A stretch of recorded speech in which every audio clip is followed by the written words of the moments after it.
ابو عبدو السلام عليكم. وعليكم السلام ورحمة الله. لو خيرتك ام عبدو انك تشتري لها زيت او تساوي 50 ضغط؟ لا بساوي 50 ضغط حجي. ابدا ابدا اصلا. ابو احمد، خالته ام احمد عم تقول لك يا اما تشتري لنا قنينه زيت 5 لتر او بتركب ضاحيه 100 متر. لا والله بنرقد ضاحيه 100 متر. تعالوا نسال الحجي. يا حجي. نعم. السلام عليكم. وعليكم السلام. الشباب. ابو ايش حجي؟ ابو احمد. ابو احمد. اذا ام احمد خيرتك اي قالت لك يا ابو احمد نعم يا اما بتشتري لي علبتين زيت ايوه ولا بتسوي معده 50 معده، شو بتختار؟ والله بسوي معدي. ما عندي حق نشتري على الزيت.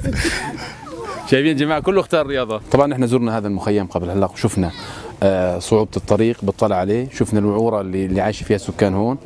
الخيم عندهم الخيم لحد الآن على البحص، يعني ما في باطون، ما في صبة أبدا. البرد شديد هون جدا، المنطقة الحدودية والمنطقة الجبلية، بس اليوم جيناهم بفضل الله عز وجل بسلة الغذائية وتدفئة. يا جماعة بس جماعة يا شباب كل حدا يروح على خيمته. اليوم أبو أحمد إن شاء الله بده ياخذ لكم البرينات والسلة على الخيام. توكلوا على الله. يلا أبو أحمد. كن متقنا تجد الحياة جميلة بعطائها. الله يجزيكم خير، الله يجزيكم خير. خالص برضه. هلا مرة يلعب معكم معناتها. يا ابو عبدو ايش اليوم الوضع؟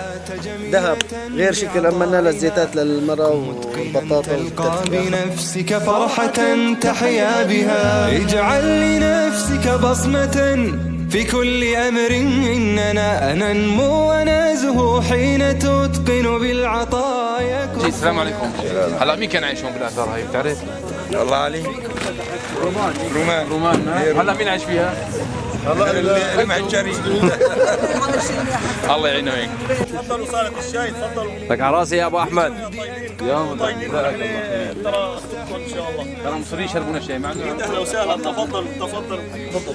اليوم يا اخي الكريم نحن اليوم بالعمر صرنا بال 55 60 يعني افترض نحن لو نلاقي عمل فرصة عمل نشتغل يعني ما في شيء. نعم الحمد نعم لله صحيح. ما لنا مرضانين ما لنا شيء الحمد لله. الله يديم الصحة والعافية. نعم الله يبارك فيكم. بس اليوم نسعى وراء عمل ما في عمل. اولادنا بنبعثهم على عمل ما في عمل، يعني فقر اليوم متراكم علينا. فيد عامله ما حدا بيتقبلها. والله من هون توجه نداء لاهل الخير، لابد من اهل الخير يساعدوا ان شاء الله والله بنتمنى من ايديات ما في عمل. بالضبط ما في عمل. اي والله.